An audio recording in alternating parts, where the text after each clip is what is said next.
Welcome, everyone. Simon Rosenberg, Hopium Chronicles, back with another of our weekly gatherings of our proud, plucky patriots here, our paid subscribers who keep this place going. And for those of you watching this on YouTube or Spotify or on Substack at our Substack, welcome, welcome, welcome.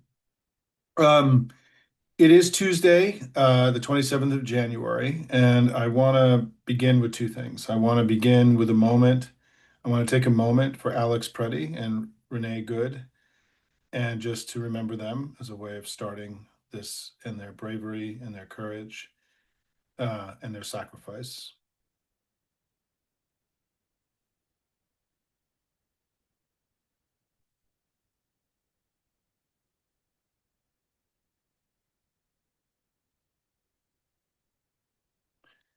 And I also, um, yes, may their memory be a blessing and a charge, as David Jolly said last night. Um, and then I also want to begin just by thanking the unbelievably courageous and brave people of Minnesota who have lifted us up and inspired us during these difficult times. I see that we have a few here tonight, and on behalf of all of us, thank you for the grit, the fight, the courage to stand literally right in front of people with drawn weapons um, and things that you know very few Americans thought they would ever have to do in their own neighborhoods against lawless, um, violent thugs who've now murdered two people and shot another. I think one of the most remarkable things I've heard from the mayor of Minneapolis is there have been three murders so far this year in Minneapolis, and two of them have come from ICE. Um, it's a reminder of the duality of this moment, right? That we are both feeling that we're finding a higher gear, that this sort of battle of Minnesota that's taken place has been, that we've won the skirmish politically anyway. I don't know in reality, but we've won the skirmish politically.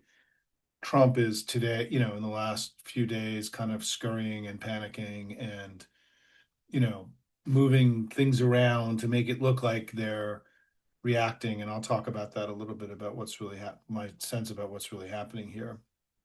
But I think it's a good reminder that we live in this place now where these two things are going to be always true at the same time. And one is that Trump is doing incredible harm to the country, and that we have to work with incredible intensity and vigor to try to mitigate the damage he's doing to advance our agenda and win back power in all the ways that we can win back power. And we'll talk about that. And then the second thing is that he is a weakened political figure. He's old and addled and infirm. He's growing more and more unpopular. His agenda has become wildly unpopular, more so than him. And even his signature issue, immigration. Remember, when he came down the escalator in 2015, and yes, it's been 11 years, um, he started with the Mexican rapist line, right? That was the thing that kind of shocked the audience. And so this issue of the demonization of immigrants and his immigration strategy is really kind of the engine of Trumpism. It's the thing that which generates their energy and their intensity. And he's gone from, depending on the poll, +5, +10 on immigration to now -10, -15, -20 in depending on the poll. And ICE has gone to -20 to -27. And they've lost, like every other time they've embarked on a major project where his response has been to be a strong man and to escalate. The country has rejected it and he's declined. And I describe this dynamic as the vicious cycle of a declining strongman, that he, as he declines, he needs to escalate to make himself feel powerful and mighty and strong again. And when he does that, it is rejected by the country. I mean, a majority of the country wants a president, not a dictator. And so when he does these strongman actions, he pushes himself further and further away from the electorate. And it's what I call a vicious cycle. And we've seen that vicious cycle play out. I mean, we've discussed this, repeatedly here, but at the end of December, he ended the year poorly. The Epstein files partial release was brutal for them and for him personally. You had an email come out from Jeffrey Epstein saying that he was working with the Russian government to try to figure out to help the Russians manage Trump more effectively. Which was just sort of among of all the things that's come out. In some ways, it was the most devastating because it was Jeffrey Epstein's own words and his own communications. um, and then, the Supreme Court took away his ability to invade cities. The Russian negotiations didn't go the way he wanted. And just, he sort of ended the year in a crappy kind of downward move. And so I think he made a decision to green light a series of escalations as a way of dealing with that. And one was what's happening in Minnesota. The second is the snatching of Maduro from Venezuela. And then I think, buoyed by the success there, he made a run at Greenland. And it was a real run. Like, that was not notional. I mean, they activated those 1,500 Arctic troops, which they claimed were from Minnesota, which was completely horseshit. It was about sort of sending a signal that they were getting ready to invade Greenland. And then, that last week, the Europeans rallied behind Denmark and banded together. They came together and collectively, confronted Trump in a powerful way, and he folded. And so this whole kind of and then we had what happened this weekend, right, with the murder of Alex Preddy, the 10 shots in his back, not one, not two, but 10 shots that you can hear if you've listened to any of the video or watched the video. And, all of a sudden, this kind of month of escalation, and I should add the Fed, his sort of potentially indicting the Fed chair, was part of this January escalation. And it's unraveled. I mean, the threat of the Fed chair spooked the markets. What he was doing with Greenland spooked the markets. The economy is already not doing well. We saw consumer confidence numbers today, at least by one of the two major measures, had plummeted in the last month, because I think people are reacting to the chaos that they're seeing. And that this month of escalation has backfired on him. And in most polling, he's continued to drop. And he's now in the lowest place that he's been in polling since in the last year. And so, year one for us of Trump, we had a very good electoral and political year. And, we won elections of all kinds all across the country. We have gotten the upper hand on the redistricting after that looked a little bit dire in the early days. we've we've seen the birth of this No Kings movement and the inspiration of the people of Minnesota, where we're finding our power together. Still early and much more to do. And we won that mayor's race in Miami and incredible races in California, Pennsylvania, and so on. We can't forget that because we just had a spectacular electoral year, head-to-head fights with Republicans where they were spending money. These are and these kinds of things usually are what happens then a year later. And Trump, so we, I think, had a good first year politically and electorally. Trump's numbers are way down. He is a lesser power. His control over the Republican Party is fraying, as we've seen in the last few weeks. And he's a weakened and diminished figure. And as I often say, my line is that he is, that Republicans are growing weary and wary of defending the indefensible, that he's just asking them to defend too much. And they've grown tired of it. And because they can't run on this stuff, they can't run on masked guys killing people in streets, right? They can't run on this stuff and win. And so I think we should be pleased with what we've been able to do electorally and politically in this year one of Trump.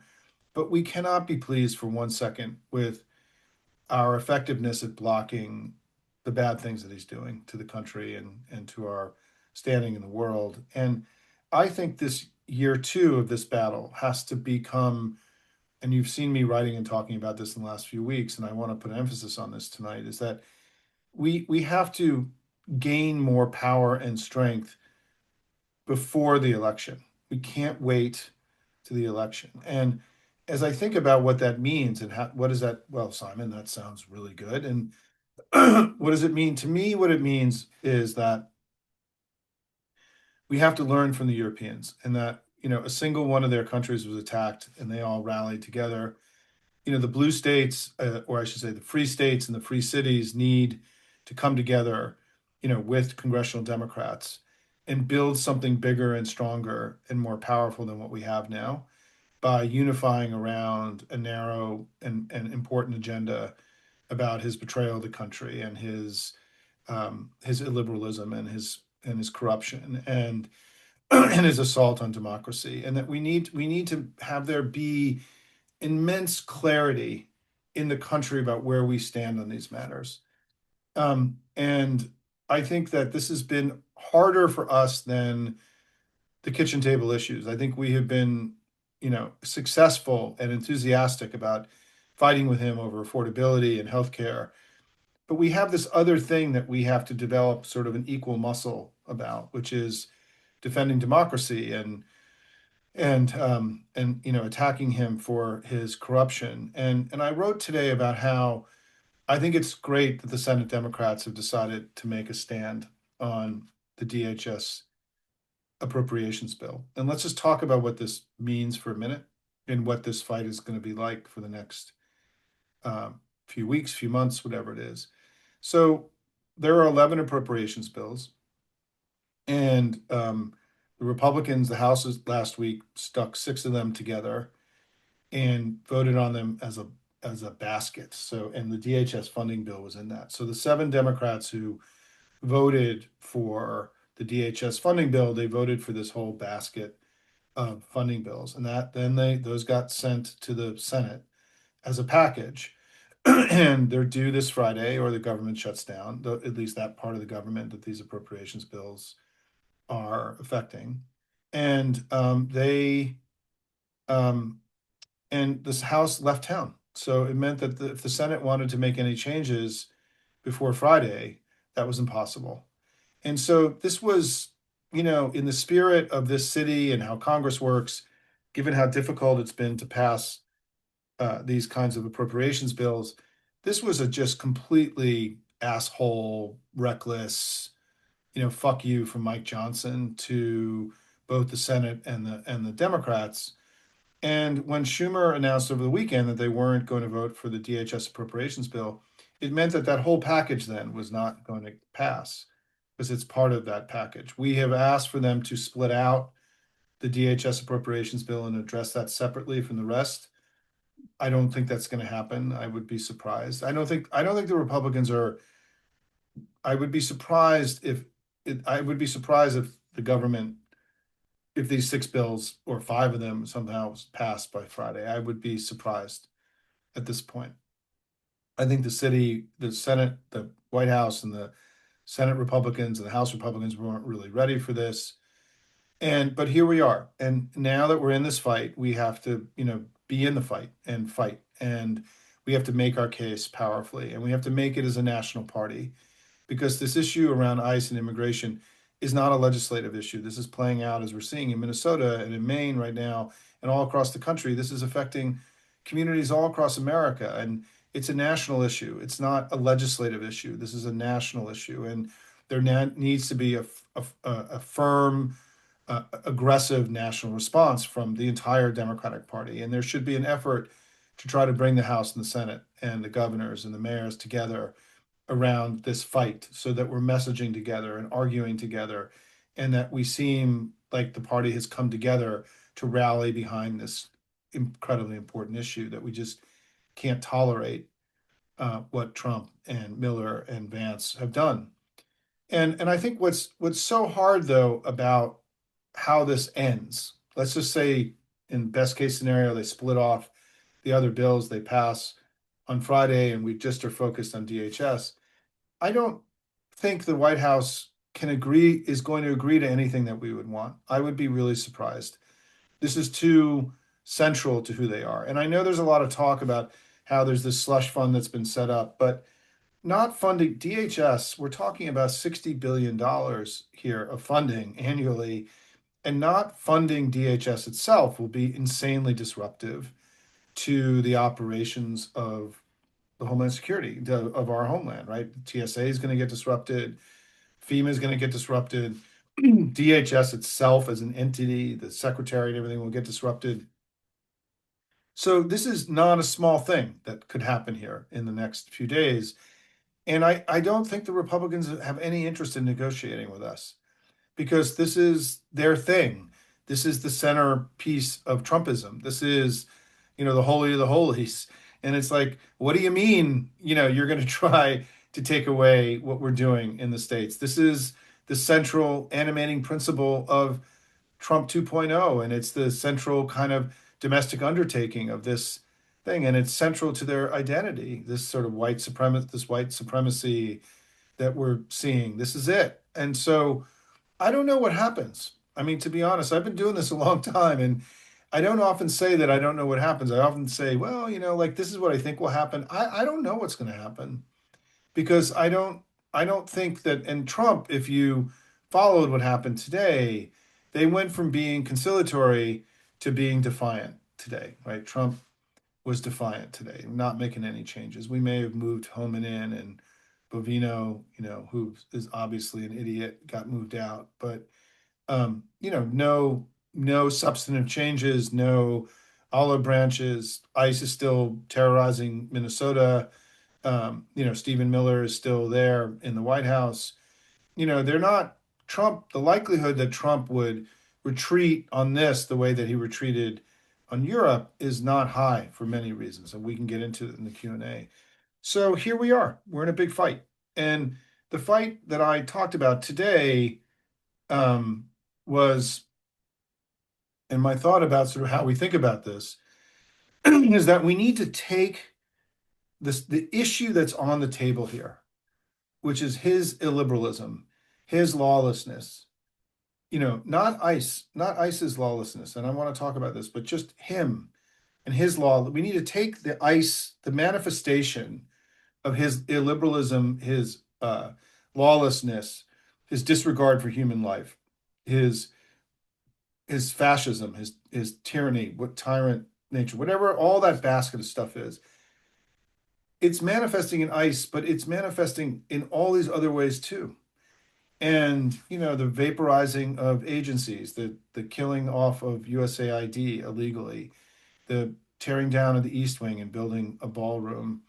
um, you know Go down the long list of all the things that he's done, his constant self-enrichment, which is wildly illegal and wrong, taking gifts from foreign countries, violating the emoluments clause, all this.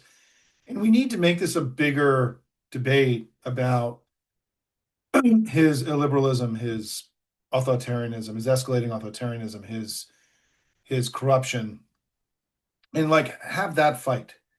Because the ICE manifestation it's a manifestation of a much bigger problem. And I also just want to state that the reason I also think getting to a deal that we would all be happy with around ICE is going to be hard is that they're already not following the law. So why would they follow new law? And if you haven't watched the interview I did with Glenn Kirshner last week, it was, this is all stuff I kind of knew, and I've worked on immigration for 20 years, and I've been around ICE and CPB. I sort of understand how this all works. But one of the things that Glenn explained is that when, and this is not law enforcement, because law enforcement is there to actually enforce the law. They're there to evade the law. They're operating outside of the law when they operate in these cities.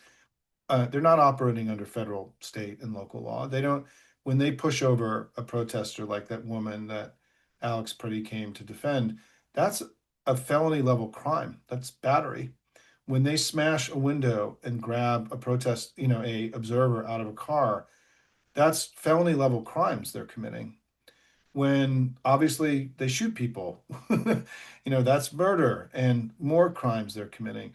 And so this is like a white supremacist riot that's happening in Minneapolis, in the Twin Cities, that is operating completely outside of existing law. So why do we believe that if we pass new laws and new restrictions, they're going to follow any of that? And that's the dilemma that we're now in, right? And that's why I think I come back to this thing that I write, and I'll wrap up here, is that I'll just say a few things. I am haunted and reminded and animated every day by these two lessons from history that we get about fighting an autocrat like Trump. Number one is if you appease, he views that as weakness. It encourages escalation, and democracy's decline accelerates. So appeasement is not an option. And for us, it doesn't work. We know this from history. And it actually does the exact opposite of what we think. It actually accelerates, it accelerates the transition of a leader from being a democratically elected leader to a tyrant. And so it's the exact opposite of what you want to be doing. That what you want to be doing is confronting him at all times and matching his strength with strength. And we have to learn from the Europeans, and we have to learn how to accrue more power in order to become more effective at that. And that's what I talked about the coming together of the governors and the mayors and the Congress and fighting together and not apart. But then the second thing is this idea that is going to be very, very important for all of us for different reasons as we go forward, which is we know that the way that these kinds of regimes institutionalize themselves for a generation is when the opposition splits. And this is what happened in Hungary. And they know this, by the way. So they want to split us. They want our movement to split so we don't fight an effective election and we don't become as powerful as we can be. They want us fighting with each other and not them. And we can't do that. And that is going to be really, really important. And for those of you who sit on calls with virtuous members of our family who are doing remarkable work, they often talk about the first lesson of history. They don't talk about the second. And the second is as important as the first, which is that we're going to hang together or we're going to hang separately, everybody. And as uncomfortable as that is, and as disappointed we may be, and as pissed off as we are in our leaders sometimes, we have to keep the focus on them and not us.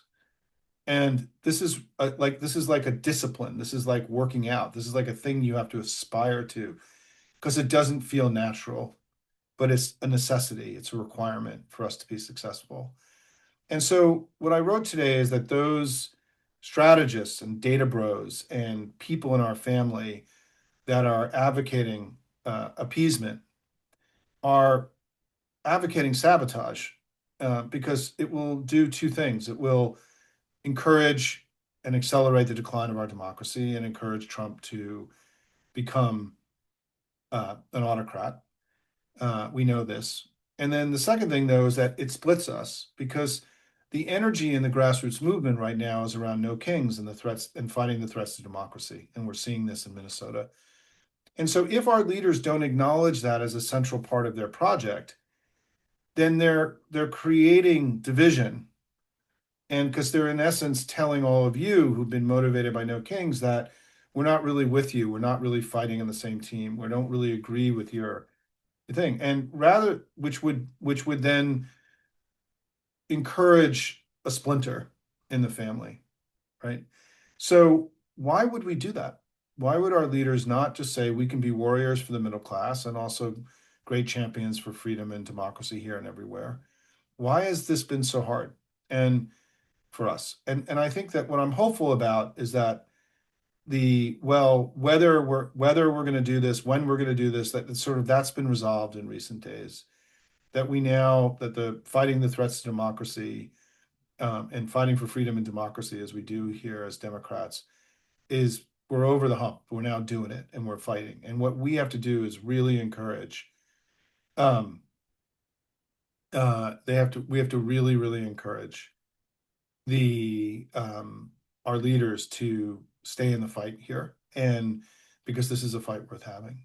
And then finally, what I want to say is that what I'm working on, and I've been writing about this, and I still have to figure out how to talk about all this in kind of an integrated way, is that I've been thinking a lot about what is the fight that we're actually in here? What is the battle we're in? And I want to just remind everybody that the fight that we're in, I think, is a 10-year long fight. That what we want to visualize after those 10 years, and we're in year two of that fight, is that we want the story of this time to be that a new birth of freedom emerged here in America and all around the world, that we were able to overcome and defeat Trump and Putinism and autocracy, and that rather than this being an era of consolidation of autocracy and oligarchy, this became the triumph of free peoples and free states and free cities here and all around the world. This is as likely an outcome, frankly, to me, as the alternative. But it only happens if we visualize it, work towards it, and then build a politics that makes it far more likely to happen. It won't happen on its own. And that's why us sort of understanding that the big fight in front of us isn't about restoring the ACA subsidy cuts, as important as those are, or in lowering prices, as important that is too. But it's about making sure that freedom and democracy prevail here and everywhere. Because as our founders wrote in the Declaration of Independence, their aspiration for America was life, liberty, and pursuit of happiness. Pursuit of happiness, affordability, healthcare came after life and liberty. And we have to get this right. These are not things that are fighting with one another. They are fighting alongside each other. You can't have pursuit of happiness without life and liberty. And the founders knew that, and that's why they put it in that order. Certainly, I think the families of Renee Good and Alex Preddy believe that today, because there is no pursuit of happiness for them, because they're not here anymore. Their lives were taken. And so we we have to, I think, our aspiration as a movement and as a community has to continue to remind our leaders what's required of them now. And we all acknowledge that this hasn't come together as quickly as we hoped, but as we often talk about here, at the very beginning of the Revolutionary War, we were not winning. At the very beginning of the Civil War, we were not winning. It took Lincoln a while to find his Grant to go win the war. We were not winning at the beginning of World War II either, but during the course of that conflict, we grew and we became powerful and we accrued power and we won and we kept winning more. And then we eventually prevailed. And so we're in those early days where we've had some important wins, everybody, and we can't, not for one moment, can we not let those wins be present in our understanding of the moment. But we also have things that haven't gone as well, and we have to continue to accrue power and get stronger and be more effective at not just winning elections and winning the political battles, but also in starting to become more effective as the Europeans were. The Europeans blocked something last week that would have been terrible for the world and for Europe. We need to start becoming more effective at blocking things that Trump is doing and making that a priority. We can do more than one thing at a time. And so I leave these last few weeks heavy hearted about what's happened, um, in a little bit of shock still about the cruelty, the lawlessness, the impunity that we're seeing on our streets, the way that Americans are treating other Americans. I'm inspired by the people of Minnesota and by the legacy of Alex Preddy and Renee Good. I am hopeful that in this fight that we're now in around DHS, that we're going to find this higher gear that we've been talking about, or the next higher gear, and come out of this further weakening and degrading Trump and further understanding how to step into our own power and fight the way that we need to fight. And I end by just doing what I often say, which is I just can't tell you how proud I am to be in this fight with all of you. Grateful for this opportunity to be with you every week, and just grateful. I have no idea what I would do, honestly, if I didn't get up in the morning and was able to write. I get up every morning and write fresh. I try to think about what's the most important thing that I can share with you every day. This process of writing every day has become central to my ability to keep myself, moving forward and sane, the way that we were all looking for things to do to keep us, engaged and making a difference and feeling like we're doing our part. And all of you have allowed me to do that. And I can't tell you what a gift it is that you have given to me. And that I work really hard to give you the best counsel and advice that I can. And I think we've built something really powerful here together. And I just love doing this work with all of you. And so thank you for that incredible opportunity that you've given me to make a difference in a time that really matters. So let me get to questions. Thanks, everybody.